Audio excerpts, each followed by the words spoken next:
Hello, everyone. So I've had a lot of requests from the audience asking me to explain this particular slide that you're seeing on the screen. So this is from one of the lectures I posted entitled Simple Algorithm on Staggered Mesh Part 1 of 5. And you get to this slide at about 21 minutes, 14 seconds, which shows the discretized form of the X momentum equation. And I've been getting a lot of questions as to, Professor, you say that this is in lecture 8, slide 8, but we don't have those lectures. So how did you arrive at this equation? So to answer that question, I'm posting this video where I will explain exactly how this equation is derived using the finite volume formulation from first principles. Okay, so let's talk about the finite volume formulation for the advection-diffusion equation, which is the general form of most equations we encounter in CFD, right? And this equation has this particular form. Generally, you have a transient term, which we often call a storage term. And then you have some flux terms. Generally, we write the advective term on the left-hand side, okay? This is your rho u du dx plus rho v du dy kind of term. And then you have diffusion term, which is the viscous term, right? And then you have a source term. The source term may be pressure gradient, gravity, etc. for in the case of the Navier-Stokes equation, right? Now you could alternatively write it where you pull the diffusion term over to the left-hand side and write it as just one flux term, advection minus diffusion, okay?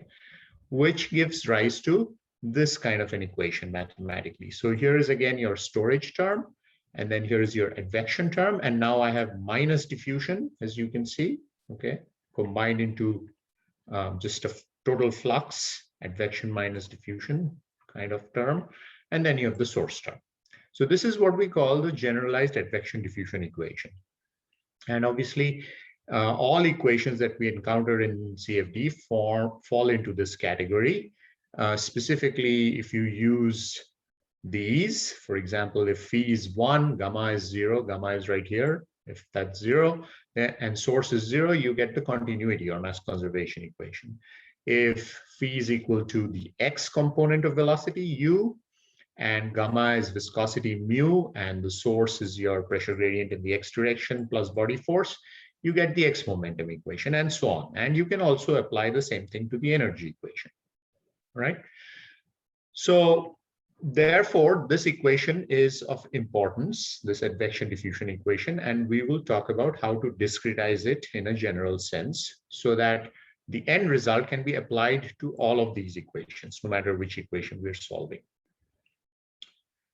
Now, one of the things to also understand is that when it comes to the momentum equation, of course, it's a vector equation, has 3 components, but each component of the momentum equation, for example, u, v, w, is like a transported scalar, okay?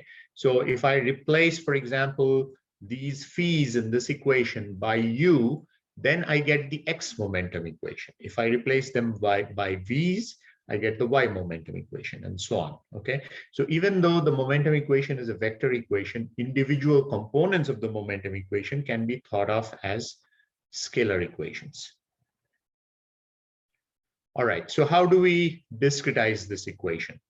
So let's say so this is just a general description of what we're doing here. So again, as I said, this is your total flux, which is broken up into an advective flux plus a diffusive flux, okay? Here's your diffusive flux, negative gamma grad phi. Here's your advective flux, rho u phi, okay? So advection, as you know, is when we say advection, what we mean is that it is basically transport of any scalar quantity due to bulk fluid motion, all right? Where rho u is essentially, if you go back to your undergraduate fluid mechanics, you all know that rho times velocity times area is mass flow rate in kgs per second, right? So if you take out the area, this is really mass flow rate per unit area or mass flux, all right? So that's what I'm saying here. And then diffusion, as you know, gamma grad phi, this is kind of like your Fourier heat conduction law, where you have K grad T instead of gamma grad phi. Or if you think about viscous terms, you will have a mu grad U. Okay. So that's your diffusion term. So here's our general advection-diffusion equation, and I've written the flux, the total flux, as I showed here in the previous slide, as instead of that quantity right there. Okay, and now what we are going to do is we are going to integrate it over a control volume, which is what we do in a finite volume formulation. So if I look at the transient term, I integrate it over volume, and of course this is an approximation we are making here. We're saying that we are going to evaluate this quantity at the cell center, multiply it with its volume. All right, so that's your transient term. And then to discretize the time derivative, you can use any standard procedure for time derivative discretization, which I'm not going to get into in this lecture. You can use the backward Euler method, Crank-Nicolson method, forward Euler method, etc., which is covered in other lectures. All right, so that gives you then that. Then we get to the flux terms. Now, this is what our flux term looks like, right? And I integrate it over the volume in a finite volume formulation. And one of the decisions we now have to make is, should we treat the advective flux and the diffusive flux together, or should we treat them separately? In other words, should I split up the integral into two parts, or should I treat it separately? The more common approach is to treat them separately. Okay, and this is often referred to as operator splitting. Now, there are schemes used in CFD where the two are treated together, but we'll not talk about that here. We will treat them separately, which is known as operator splitting. So let's look at it term by term. First, we will look at the advective term, which is that, and I integrate it over the volume. And using the divergence theorem, Gauss's divergence theorem, what you're doing is you're converting the volume integral to a surface integral. Okay, now if you're not familiar with this, you can look in my book or in one of the other lectures where this is explained in more details. All right, so you end up getting this. Essentially what this is saying is that what I have here is a sum over mass fluxes. So if you think about rho u, okay, the rho is a scalar, right? U is a vector, and that may be the vector, the blue vector I've drawn here. Phi is another scalar. So rho u phi is nothing but a vector, which may be that blue vector. I dot it with the surface normal. That basically gives me the mass flux normal to that surface. And then I multiply it by the area, which then gives me the mass flow rate normal to that little differential element dA that I have drawn. And then if you integrate over the entire surface area of the control volume, essentially what you get physically is mass out minus mass in. Okay, the net mass out of the system or out of the control volume. That's what this represents physically. Now, if I apply that to a Cartesian stencil, like you are used to in most of the CFD formulations that we have discussed, you have this nice control volume with east, west, north, south, right? And if you now apply this, the surface integral gets broken into four parts: east, west, north, south, and each of the terms can be written separately. Okay. Now, the velocity vector u, as you know, can be written as ui plus vj, right? So this is at the eastern face. So if I think about what happens to that term, my surface normal on the eastern face is the unit vector in the x direction, right?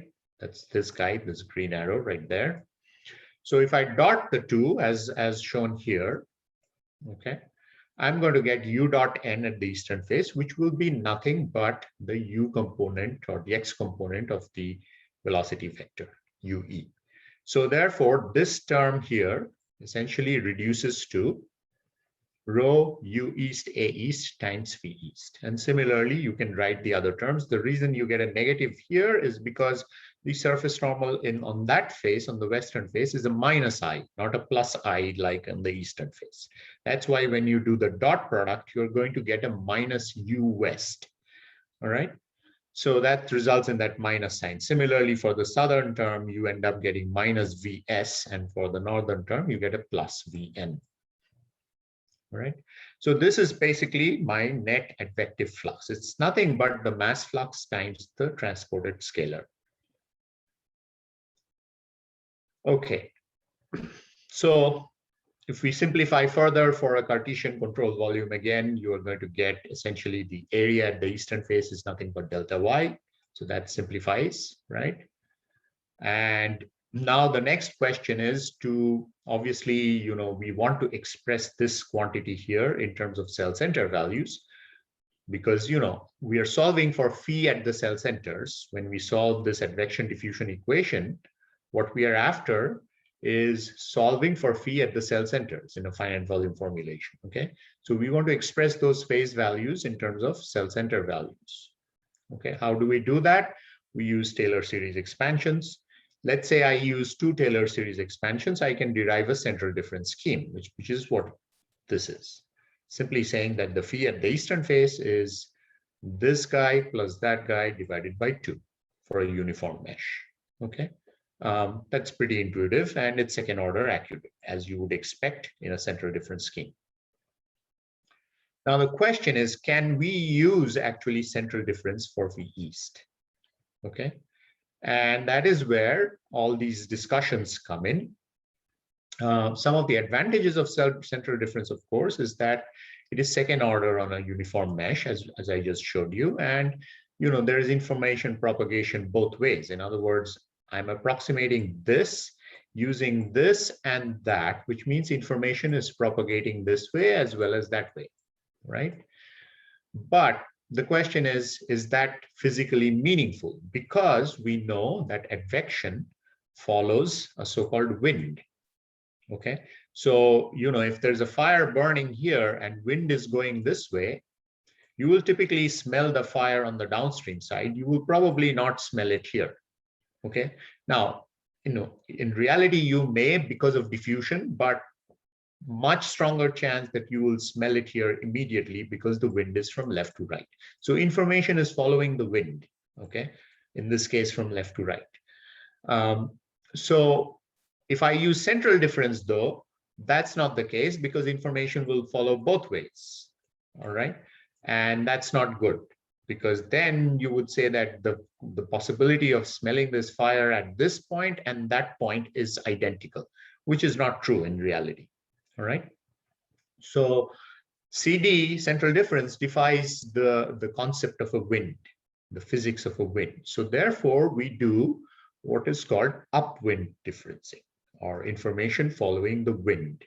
To do upwind differencing, here is what happens. So suppose I want to approximate the value at this phase, F.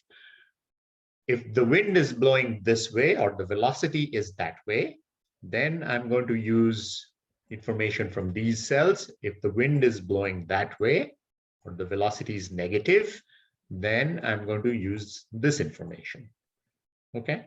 So that's the idea of an upwind differencing scheme. It's biased to one side, essentially.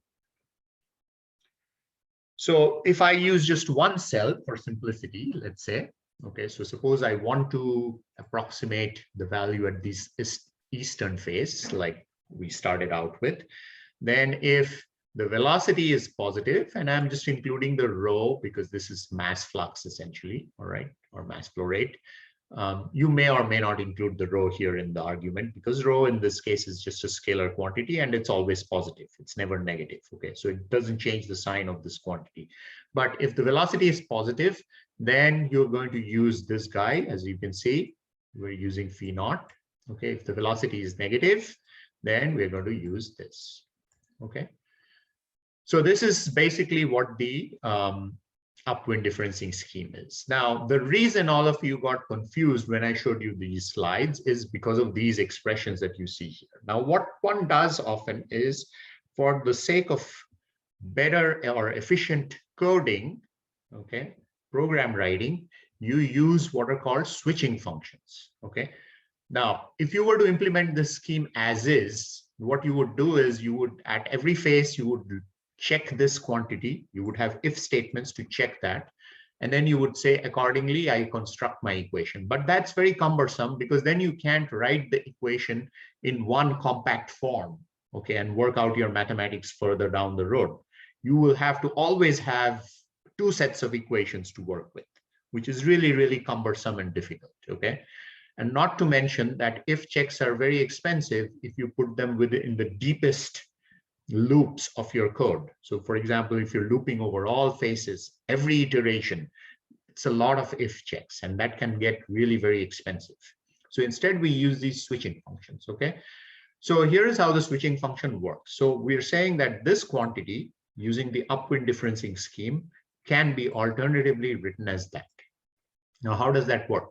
Let's take an example. Suppose rho u is equal to 1, plus 1. Okay.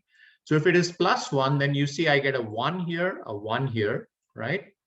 And I get 2 divided by 2, which is a 1, right? So my final value comes out to be 1 times phi naught. So essentially, rho u, remember, is equal to 1. So that tells me phi east is equal to phi naught. What about the second term? Well, I get a 1 here and a 1 here, which cancels out, right? So I get 1 minus 1. Second term drops out. So I essentially get phi east is equal to phi naught. Let's say if I take minus 1, if it's minus 1, then absolute value of minus 1 is still a plus 1, right? But here I get a minus 1. So these two cancel out. Okay. On the other hand, for the second term, here I get again absolute value of minus 1 is a plus 1, right? And here I get a negative of a minus 1, which gives me back plus 1. Okay. So this term basically gives me negative 2 over 2, which is negative 1 times phi east. Okay. And remember, in this example, in the what I'm writing here at the bottom, my rho u is negative 1. So I get negative phi east is equal to negative phi capital east, or phi east is equal to capital E, phi east, which is what I have here. Okay, so that's how the switching functions work. Let me just erase this so you can see clearly.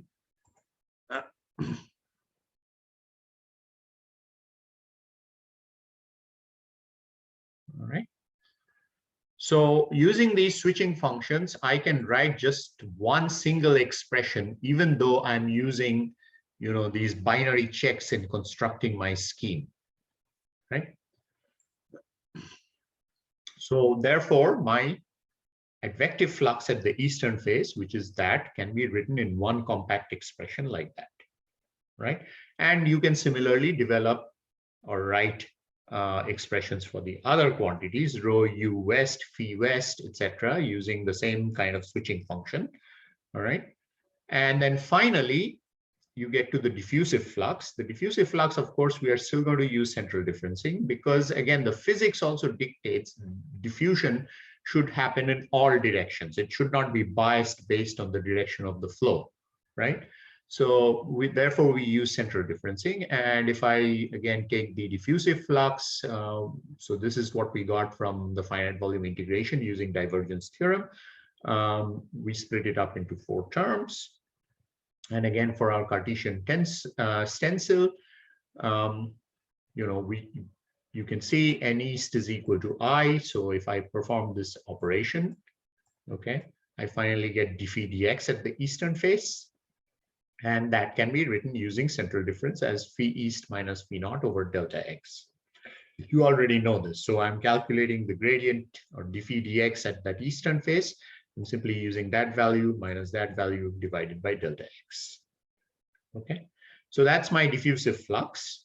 And when I put it all together, so again, here is our switching function for the advective flux that we developed, right? Here's my diffusive flux that I just had on the previous slide. And now I've written all the terms, the eastern term, the western term, the northern term, the southern term. On the right-hand side, I have integral of the source term. Now here I've only looked at the steady state equation, but you can also add the transient term here without affecting anything else. Okay. And the thing to remember for the CFD lectures is that all we are doing in that equation that I showed you, let me just pull that up here, okay. all I've done in going from this slide to that slide there is I have replaced the phi, okay? Replace the phi by the u or the v, depending on whether I'm looking at the x momentum or the y momentum. All right, so all these will become u naught, u east, etc. Or for the y momentum, they will be v naught, v east, etc. And then this gamma got replaced by viscosity, the dynamic viscosity mu. Okay, so once you make those two changes, you will see that that equation that I had there on the simple algorithm lecture is exactly the same as this equation that we just read. So hopefully that answers your questions. And from this point onwards, you should be able to follow the rest of the lecture without any problem, right? All right. Thank you all. Bye.